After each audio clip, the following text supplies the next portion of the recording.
With Doubtnut, get instant video solutions to all your maths, physics, chemistry, and biology doubts. Just click the image of the question, crop the question, and get instant video solution. Download Doubtnut app today.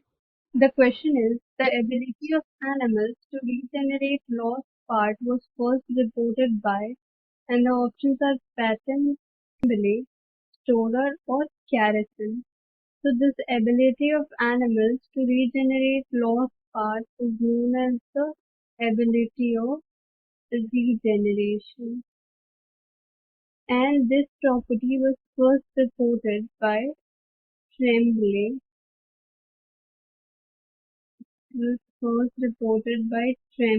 Through tissue grafting animals. It was done through tissue grafting in animals. Hence, we have the final answer as the ability of animals to regenerate lost part was first reported by Tremblay. For class 6 to 12, ITG and NEET level. Trusted by more than 5 crore students. Download Doubtnut app today.